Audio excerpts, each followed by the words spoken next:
Merci Seigneur Yoshua pour tout ce que tu fais. Et merci Seigneur de nous donner ce temps de nous réunir ce soir. Voilà les frères et sœurs, c'est vraiment une courte exhortation, très très courte en fait, des questions des fois qu'on se pose nous-mêmes. Hein. Sommes-nous religieux? Sommes-nous dirigés par un esprit religieux? Et c'est ce que le Seigneur m'a mis à cœur en fait de nous exhorter ce soir vraiment très rapidement sur cette question, une question que je me pose moi-même très souvent. Et donc la réponse en fait se trouve bien entendu dans la parole d'Élohim. Et donc est-ce que c'est bon d'être religieux? Nous savons la réponse. En fait la réponse est non. Mais est-ce que la parole d'Élohim nous dit d'être religieux? Et ben en fait, oui, il y a un passage que nous avons eu le temps de lire. Il y a un passage dans la parole qui dit que oui, Elohim lui-même nous invite à être religieux, mais à une seule condition. Et justement, en prenant la parole dans Jacques 1, verset 27, il est écrit la religion pure et sans souillure devant notre Elohim et Père, c'est de visiter les orphelins et les veuves dans leur tribulation et de se conserver sans tache loin du monde. Donc, dans le cœur d'Elohim, à partir du moment où un frère, une sœur, un individu fait cette démarche de visiter des orphelins, de visiter des veuves dans leur tribulation, et de se conserver loin du monde sans tâche, Elohim trouve ça bon à ses yeux. Et ça, c'est une forme d'être religieux, à partir du moment où on fait cette task précise, rien d'autre. Et donc, en fait, c'est quelque chose qui m'a réconforté, parce que c'est vrai qu'on se dit des fois, oh, peut-être que là, je suis religieux, mais à partir du moment qu'on fait cette task bien précise et rien d'autre, aux yeux d'Elohim, ça va. Et donc, par rapport à cela, je voulais développer ce que ça voulait dire aussi sans tâche, loin du monde. Sans tâche, en fait, effectivement, on peut aller visiter nos orphelins et les veuves, en fait, mais il faut bien entendu respecter, faire très attention à ne pas s'enfouir dans des péchés qui peuvent vraiment nous anéantir très rapidement, dans le sens où voilà, nous savons ce que c'est vraiment les péchés, hein, tout ce qui est charnel en fait, comme la parole le dit dans Galates 5 verset 19. Mais les œuvres de la chair sont évidentes.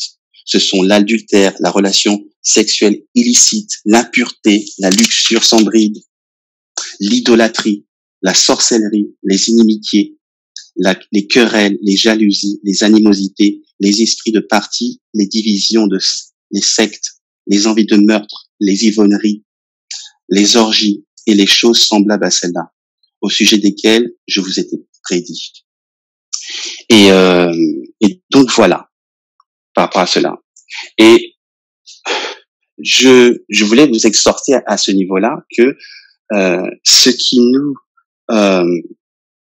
sépare, en fait, ce qui nous savons en fait par définition ce qu'est être religieux. Être religieux, bon voilà, c'est de faire des choses répétitivement, même que nous avons la parole d'Élohim dans notre tête, nous la connaissons par cœur.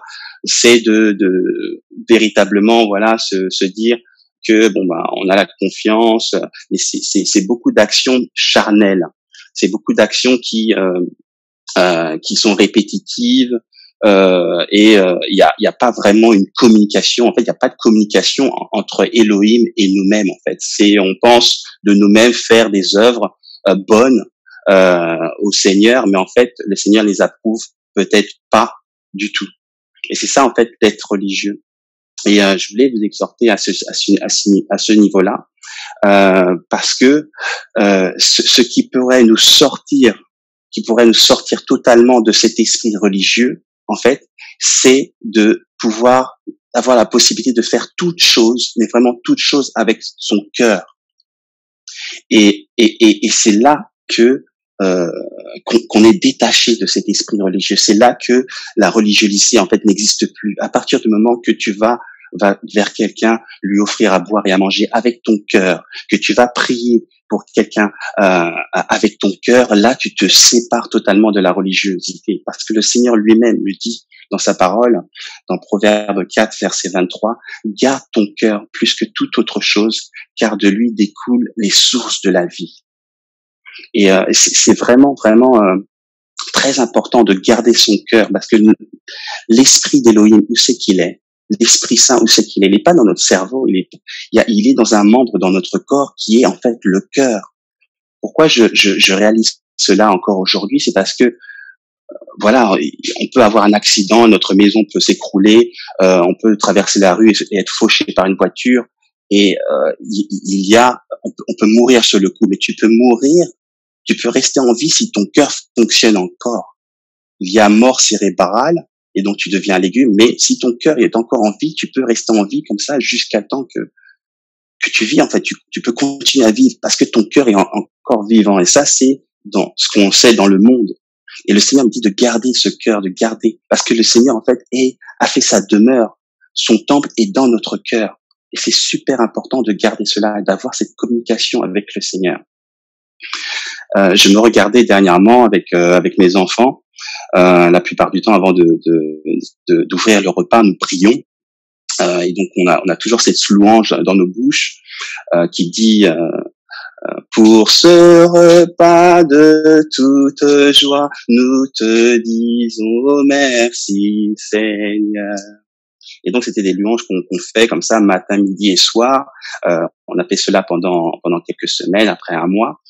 Mais bien entendu, voilà, l'esprit d'Élohim est toujours là, il est dans notre cœur et il nous dit, écoute, ne sois pas religieux, fais attention, parce que même si tes louanges m'honorent des lèvres, fais attention de ne pas tomber dans une espèce de routine où il n'y a pas le cœur. Et effectivement, après avoir chanté cela, nous prions les mains dans les mains avec mes enfants, ma femme, et nous élevons le Seigneur Yahushua de nous conduire dans des prières, quelles qu'elles soient. Merci pour cette journée, papa. Merci pour ce repas. Bénis-le, donne-en, multiplie-le, papa, et donne-en à ceux qui n'en ont pas. Papa, merci pour cette journée, vraiment, que ma femme a pu être au travail et a pu parler à cette personne qui a été vraiment touchée par sa présence. Alors, merci papa d'avoir donné la possibilité de mon fils de s'exprimer pour la première fois devant tous les enfants de sa classe. Des choses comme ça en fait qui donnent vie, à la prière, qui donnent vie en fait à nos routines. Parce que voilà, quand on s'observe, on pourrait tomber dans cette religiosité de se dire, il me faut prier 3 fois par jour. Il y en a qui prient 5 fois par jour, et ça, c'est religieux.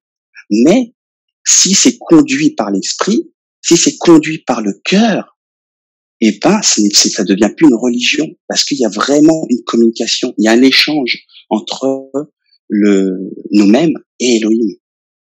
Et donc voilà, je voulais vraiment nous exhorter par rapport à cela, et de ne pas non plus en fait avoir trop peur de cela. C'est vrai que la religion, non, ça ne nous emmènera pas au Seigneur Elohim. Ça, c'est faux. Voilà, ça c'est vrai que c'est faux.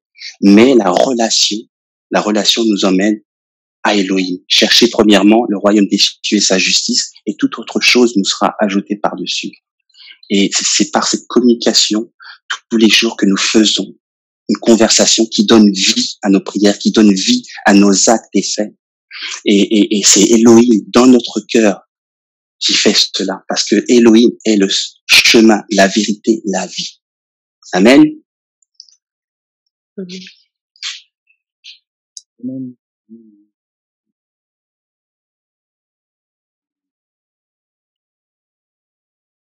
Amen. On avait coupé les micros. Amen, amen. Amen, amen. Amen, amen. Amen, amen, amen. Amen.